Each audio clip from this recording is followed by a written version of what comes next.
ओम शांति।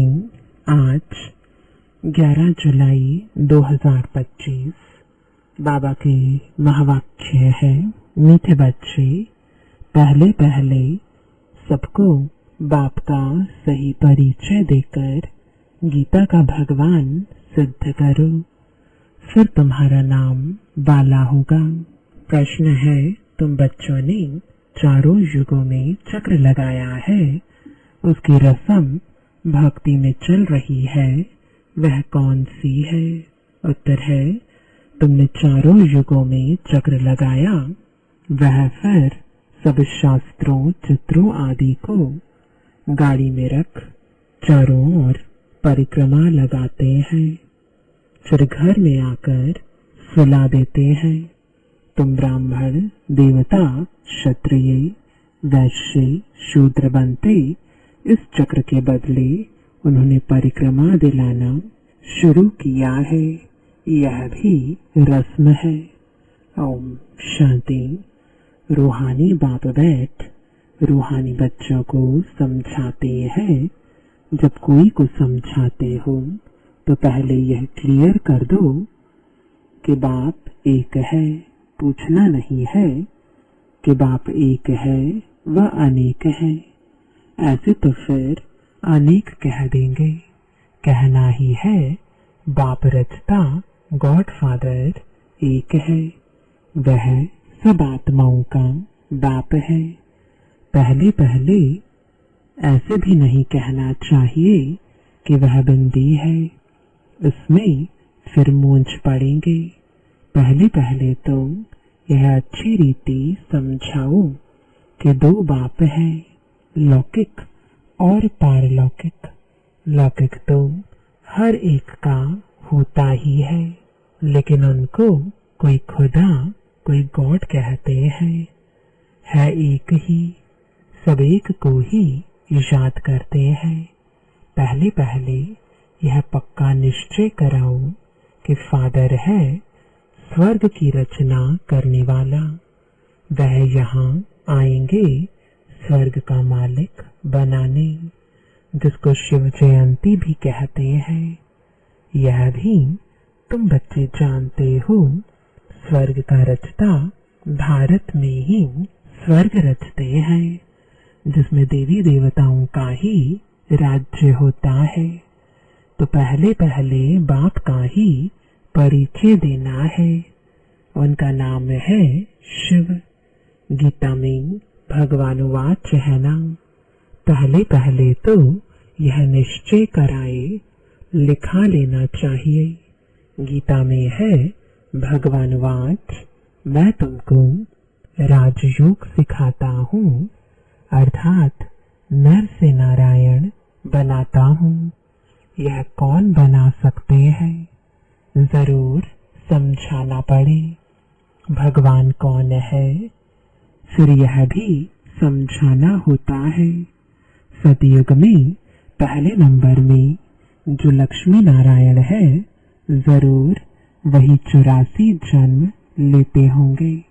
पीछे फिर और धर्म वाले आते हैं, उन्हों के इतने जन्म हो ना सके।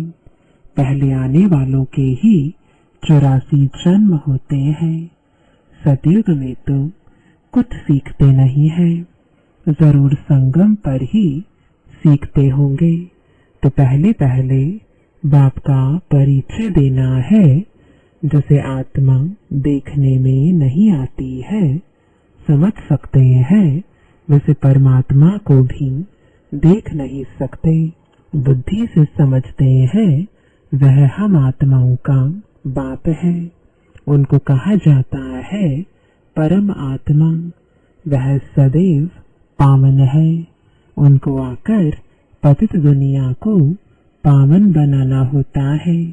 तो पहले बाप एक है, यह सिद्ध कर बताने से गीता का भगवान श्री कृष्ण नहीं है, वह भी सिद्ध हो जाएगा। तुम बच्चों को सिद्ध कर बताना है, एक बाप को ही ट्रुथ कहा जाता है। बाकी कर्म कांड व तीर्थ आदि की बातें सब भक्ति के शास्त्रों में है।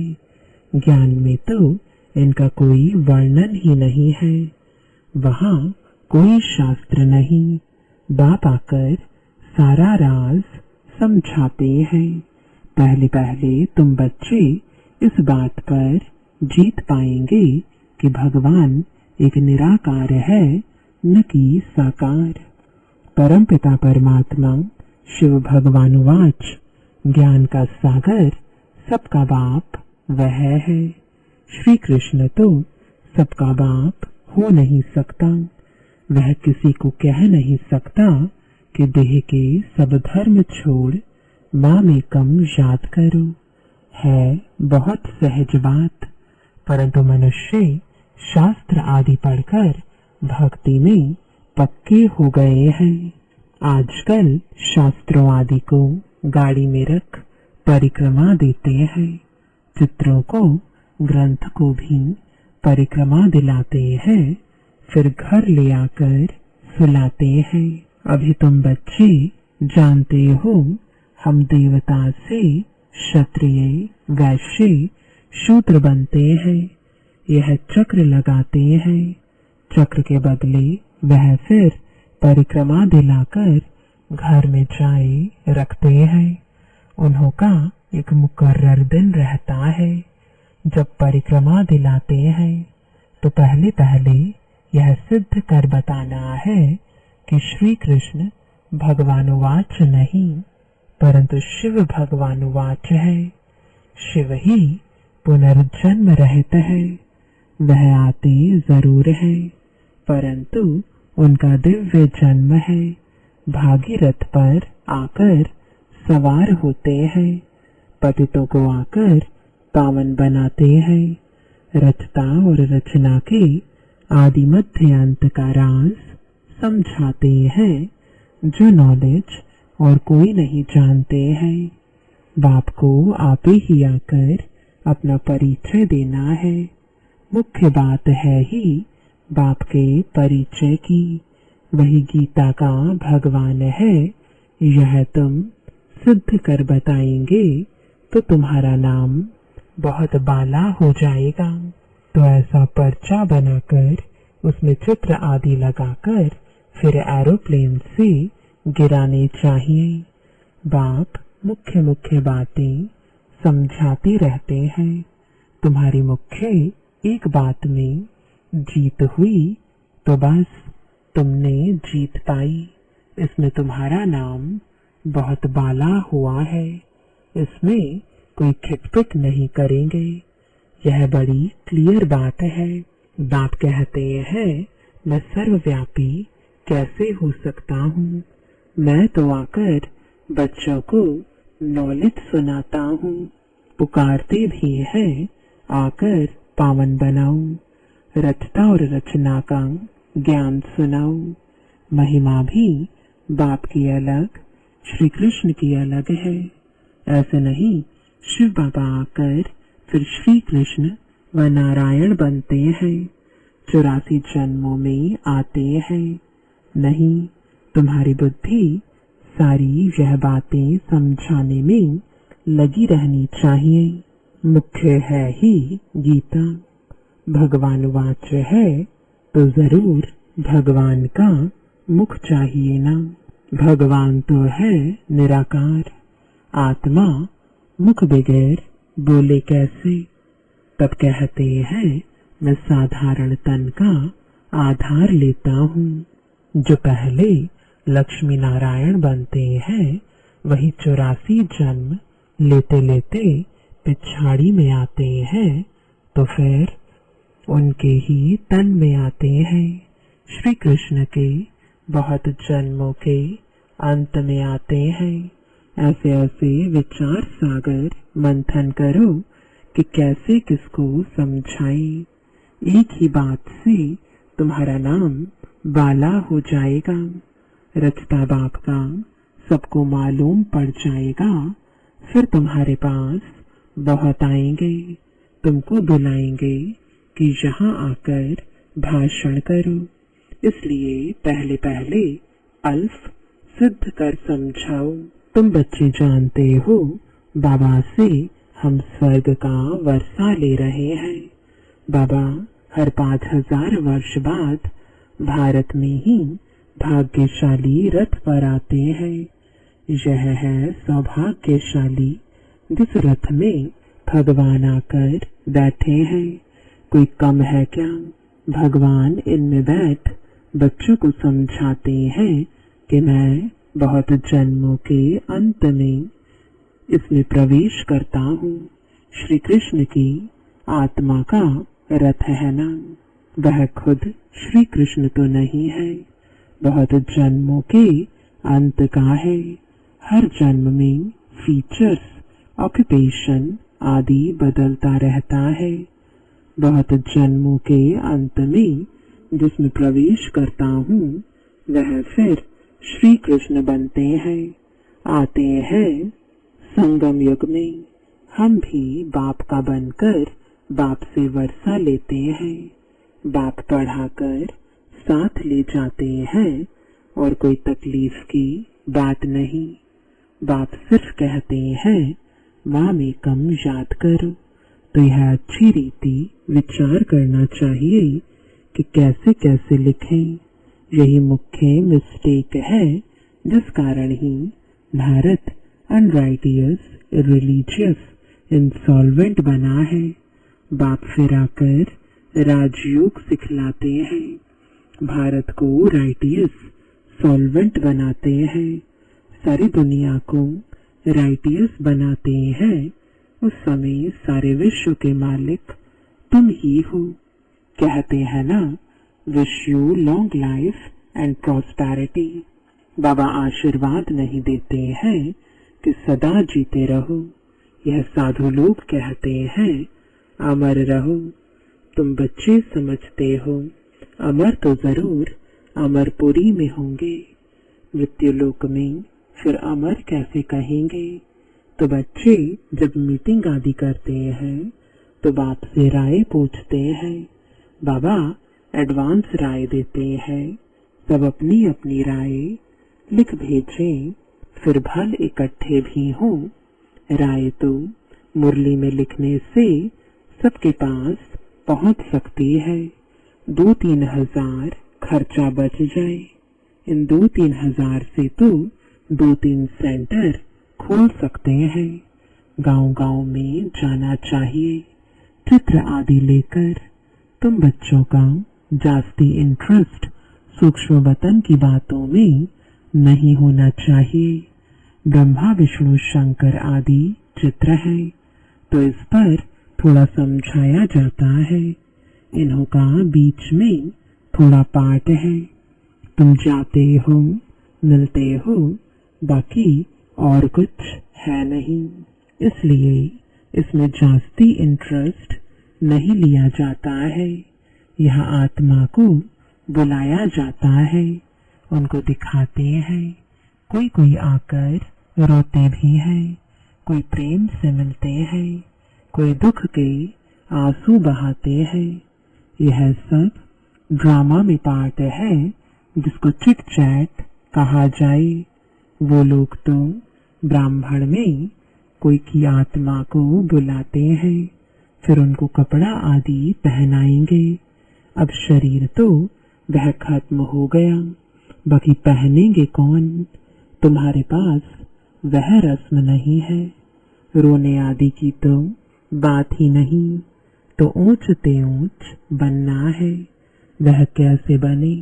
जरूर बीच में संगम युग है जब पवित्र बनते हैं।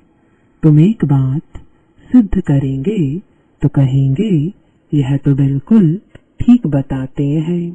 भगवान कभी झूठ थोड़े ही बता सकते हैं। फिर बहुतों का प्यार भी होगा, बहुत आएंगे। समय पर बच्चों को सब पॉइंट्स भी मिलती रहती हैं। पिछाड़ी में क्या क्या होना है वह भी देखेंगे। लड़ाई लगेगी, बॉम्ब्स छूटेंगे। पहली मौत है उस तरफ, यहाँ तो रक्त की नदियां बहनी है, फिर घी दूध की नदी। पहले पहले धुआं विलायत से निकलेगा। डर भी वहाँ है, कितने बड़े बड़े बॉम्ब्स बनाते हैं, क्या क्या उसमें डालते हैं जो एकदम शहर को खलास कर देते हैं। यह भी बताना है किसने स्वर्ग की राजाई स्थापन की। हेवनली गॉडफादर जरूर संगम पर ही आते हैं। तुम जानते हो अभी संगम है। तुमको मुख्य बात समझाई जाती है बाप के याद की, जिससे ही पाप कटेंगे। भगवान जब आया था तो कहा था मामी कम याद करो तो तुम सतु प्रधान बन जाएंगे, मुक्ति धाम में जाएंगे। फिर पहले से लेकर चक्र रिपीट होगा। डेटिज्म, इस्लामिज्म, बुद्धिज्म। तुम स्टूडेंट की बुद्धि में यह सारी नॉलेज होनी चाहिए ना। खुशी रहती है।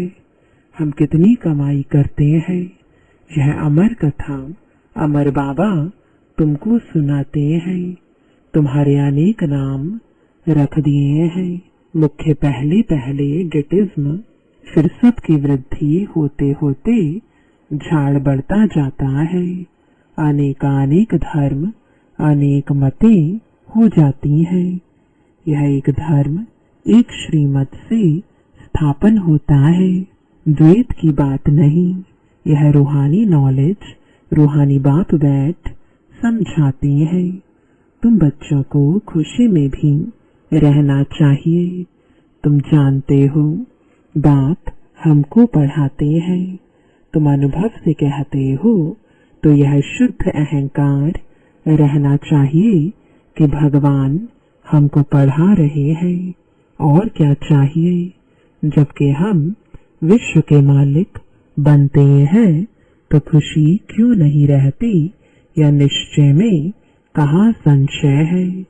बाप में संशय नहीं लाना चाहिए। माया संशय में लाकर भुला देती है। बाबा ने समझाया है माया आंखों द्वारा बहुत धोखा देती है। अच्छी चीज देखेंगे तो दिल बित बित करेगी खाए। आंखों से देखते हैं तब क्रोध आता है मारने लिए। देखे ही नहीं तो मारे कैसे।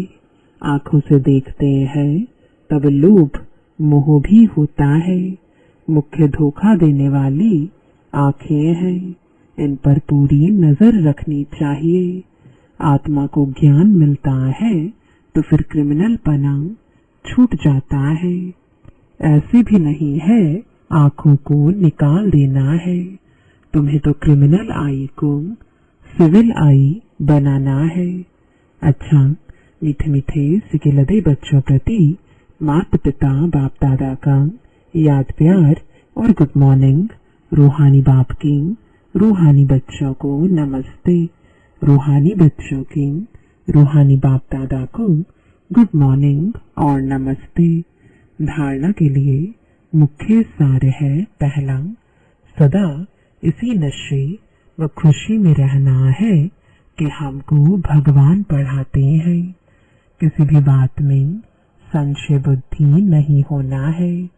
शुद्ध अहंकार रखना है। दूसरा, सूक्ष्म वतन की बातों में ज्यादा इंटरेस्ट नहीं रखना है। आत्मा को सतप्रधान बनाने का पूरा पूरा पुरुषार्थ करना है। आपस में राय कर सबको बाप की सही पहचान देनी है। वरदान है पास विद ऑनर बनने के लिए पुरुषार्थ की गति तीव्र और ब्रेक पावरफुल रखने वाले यथार्थ योगी भव। वर्तमान समय के प्रमाण पुरुषार्थ की गति तीव्र और ब्रेक पावरफुल चाहिए, तब अंत में पास विद ऑनर बन सकेंगे। क्योंकि उस समय की परिस्थितियां बुद्धि में अनेक संकल्प लाने वाली होंगी। उस समय सब संकल्पों से परे एक संकल्प में स्थित होने का अभ्यास चाहिए। जिस समय विस्तार में बिखरी हुई बुद्धि हो, उस समय स्टॉप करने की प्रैक्टिस चाहिए। स्टॉप करना और होना। जितना समय चाहे उतना समय बुद्धि को एक संकल्प में स्थित कर लें। यही है यथार्थ योग। स्लोगन है, आप ओबीडिएंट सर्वेंट हो, इसलिए अलमस्त नहीं हो सकते। सर्वेंट माना सदा सेवा पर उपस्थित। आज का अव्यक्त इशारा, संकल्पों की शक्ति जमा कर श्रेष्ठ सेवा के निमित्त बनो। जैसे इंजेक्शन के द्वारा ब्लड में शक्ति भर देते हैं, ऐसे आपका श्रेष्ठ संकल्प इंजेक्शन का काम करेगा। संकल्प द्वारा संकल्प में शक्ति आ जाए, अभी इस सेवा की बहुत आवश्यकता है। स्वयं की सेफ्टी के लिए भी शुभ और श्रेष्ठ संकल्प की शक्ति और निर्भयता की शक्ति जमा करो, तभी अंत सुहाना और बेहद के कार्य में सहयोगी बन बेहद के विश्व के राज्य अधिकारी बन सकेंगे। ओम शांति।